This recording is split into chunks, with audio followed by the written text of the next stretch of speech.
Absolutely. But let's talk about some of the unhinged things you've done to grow Kendra Scott. Because I've seen a few really cool things that most billion-dollar brands don't do so much. Like I saw a pop-up you guys did with Sun Life, and you're like handing out jewelry, but like kind of in a fun way at like 7:30 in the morning on a Sunday. I was like, this is wild. I was like, is that free? Like, is this for no reason? Yeah. So what are some of the craziest things you've ever done to grow your billion-dollar business? So I really believe in touching the customer, like physically touching the customer. Now we have all this great power with social media, and which is incredible, which I didn't have when I started my company, quite honestly. But there's something again about human connection, going out and not just waiting for your customer to come walk through your doors. Activity breeds activity. So creating activity is exciting, whether that's us going on to campuses where we're having our Elisa tour, where people could come and pick their favorite Elisa and they're getting cups of coffee, and we'd have 300 students in line. They're engaging with an experience with our brand that is so special, and we're meeting them where they are at, and we're bringing them into our world. And then that's where the beauty of connection comes. And now all of a sudden we have a fan, and you have an advocate for your brand. That's not just a customer, an advocate for your brand, which is really exciting. Like, for our customers in so many ways are like brand ambassadors. The connection they feel to our brand is so different because of all of the community outreach that we do. We hosted over 25,000 events in our company last year. Oh my God. 25,000. We have people in every single store that's all they're doing, whether that's Kendra Gives Back events with local charities, whether that's doing activations like you just talked about with, Sun Life or other brands. No matter what it is, we're out there every day hustling, and we're touching people, physically touching people everywhere we can. And that makes such a difference in our brand. And I think so many brands today just have forgotten the power of that. Do you think a lot of this stems from the fact that you did bootstrap it? Like most businesses in jewelry, I definitely don't know who runs them. I've never been to an activation unless it was like a very fancy one, maybe like a luxury one at the store, red carpet, something. Yeah.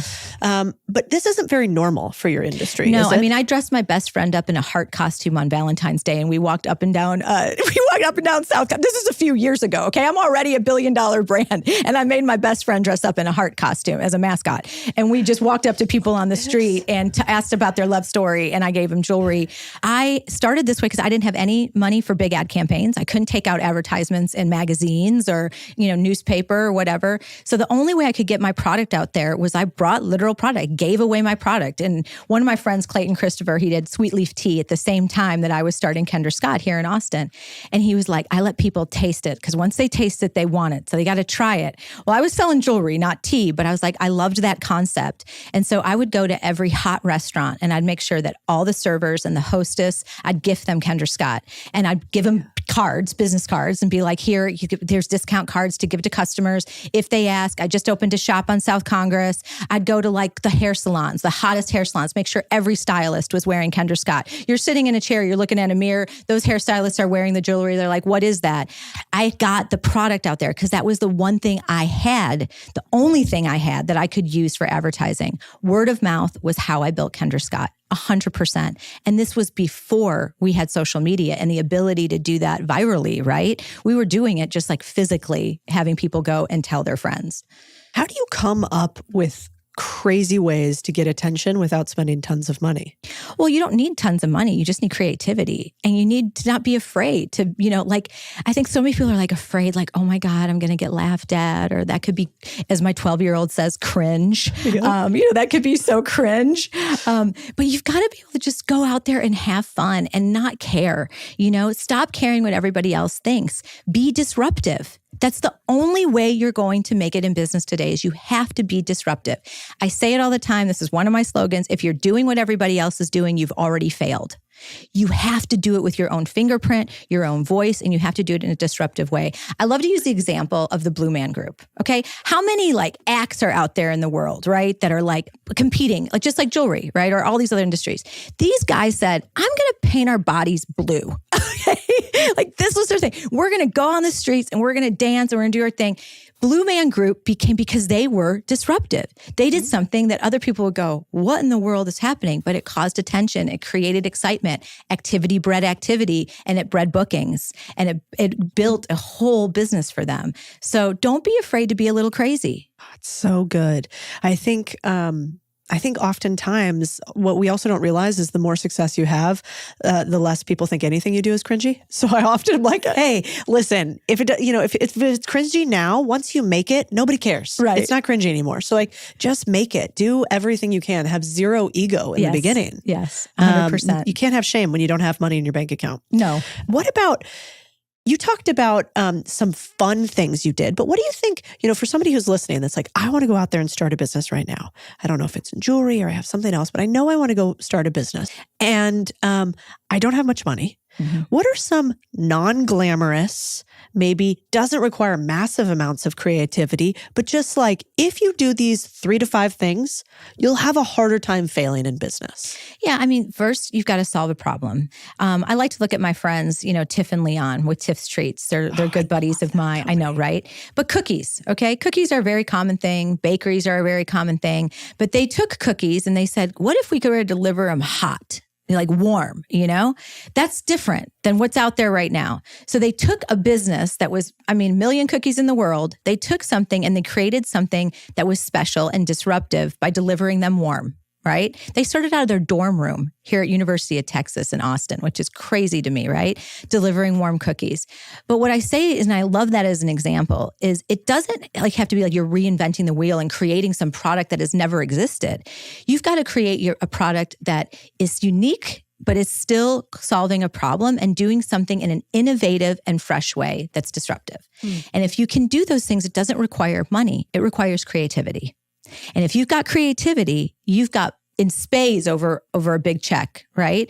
Being creative can be better than any investment that you could ever get in your business. That's so good. I need to think about it more. I have a to-do list over here for David and I after this. Are we disrupting enough, David? You're so disruptive, Codie. You are. I don't know. But I think the other thing that's interesting about you is you kind of have an outsider perspective. It's not like there are tons of billion-dollar jewelry businesses being made in Texas in general, certainly not in Austin.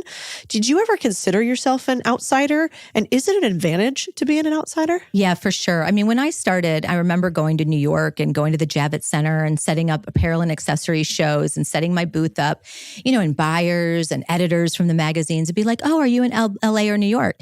And I'd be like, well, no, I'm in Austin, Texas. And they'd be like, oh, you really need to move to the coast if you're going to have a successful brand in fashion. And I was like, well, you don't know Austin, Texas. You don't know the creativity here. And what they didn't also, what I realized is I looked different because I was being influenced by this incredible place I was living. I wasn't trying to be like everybody else. In New York and LA, they were all just trying to look the same. You'd come across my booth and it was like, whoa, what's happening here? Like, this is totally different. But it's what really, helped us get on the map because we stood out and we looked different. So being from here really was part of the DNA of Kendra Scott. And I think a huge advantage. The other thing, and I said this to someone earlier today, was Texans support Texans. This state is a crazy thing. And it's like the entrepreneurs here, they hold hands, they lift each other up, they share information. We really have a mindset of like, we're competing against the world. So let's help and support one another.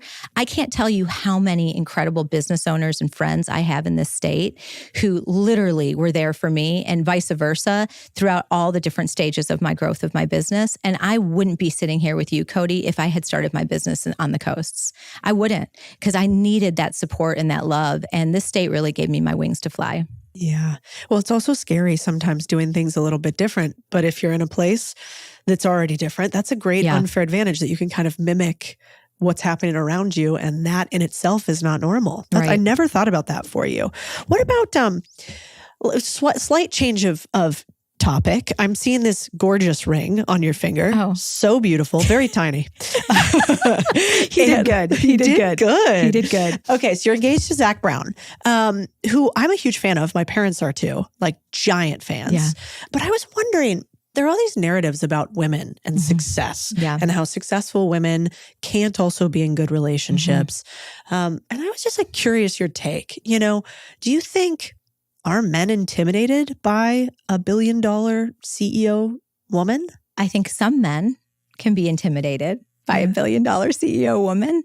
And I think there are some men like Zach who absolutely just want to lift me up and do anything they can to support and love and cheer me on, and vice versa, right? We both have very big lives and creatives and so many similar things about our, he's music, I'm jewelry, but what we do is so similar. We're trying to bring joy to people through the art that we create. We're trying to make people happy. We love our kids so much, and our children are the heart of our entire universe.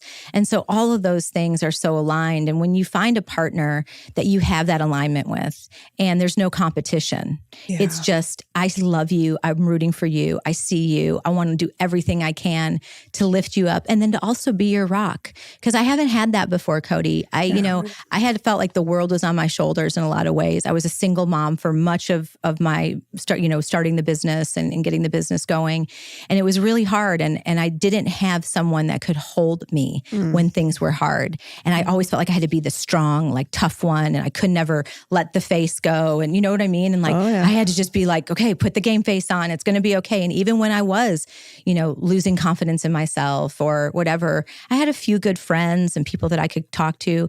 But to have a partner, a real partner that I can go, God, this is tough for me, and have someone who gets it, who understands the weight of what it feels like to carry that burden, and to be able to just hold me in that space and be like, I hear you, I see you. I can't solve the problem, but I'm here to help you and be a shoulder. Whatever you need is a really amazing thing, and I'm so grateful for. Yeah. No, I totally relate to that. I think I had a partnership before that it didn't work for me that way. And I think competition can be tough sometimes when you're playing in this game. And for most of, human existence, we weren't really competing with each other.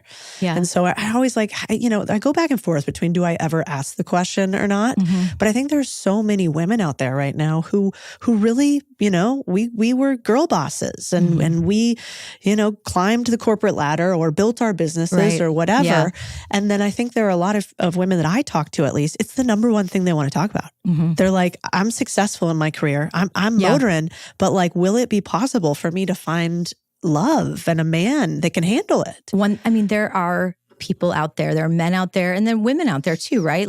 It goes both ways, right? And it's you can't just be the girl boss in every situation. Yeah. There's masculine and feminine, right? Yeah. And I can be totally tough girl boss, making the decisions, doing all the things. But there's moments when I want to come in and I want to be more the feminine side of me. And I want him to honey, you decide what we're having for dinner tonight or where we're going to go. I don't want to have to make all the decisions. And it's nice to be able to have that dynamic and be able to know that you can have that ebb and flow in a relationship and that you're in a safe place to do that.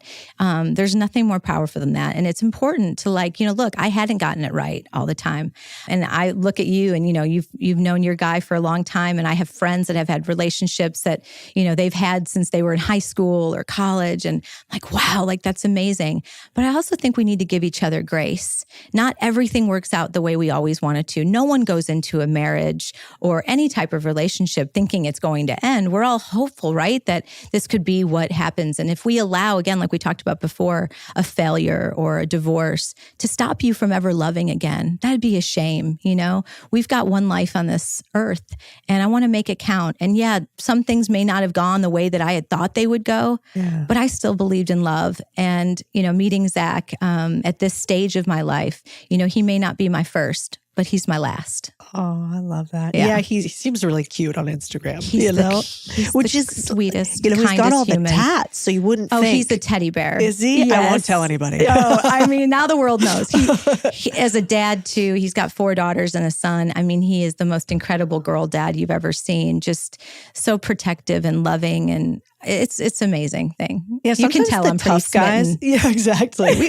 Sounds like we want to keep up. We want to keep him for a minute. 100%. Yes. Yeah, I think sometimes the tough guys also are the ones that are the kindest. Chris, former Navy SEAL, everybody always thinks he's the mean guy. Yeah. And sometimes I'm kind of the mean guy. And then he is actually the kind one. Yeah. But that's really nice of you to share. Because again, I think it's hard out there.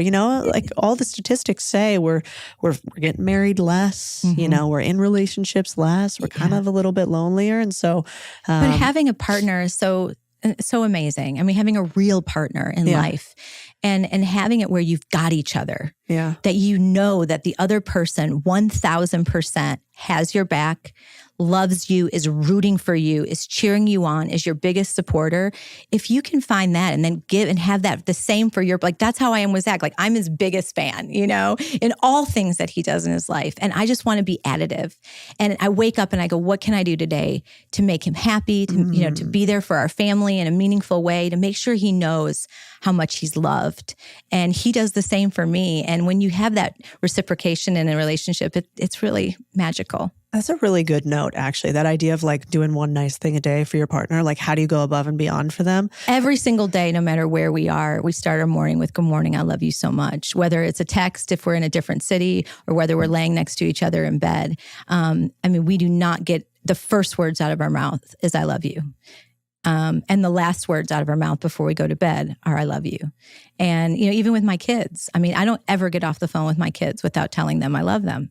I mean, they hear it all the time from me, but I'm like, I'm going to tell you. I know you know, but I'm going to tell you all the time because I never want you to ever worry about that. You know? I love that. You're so loved.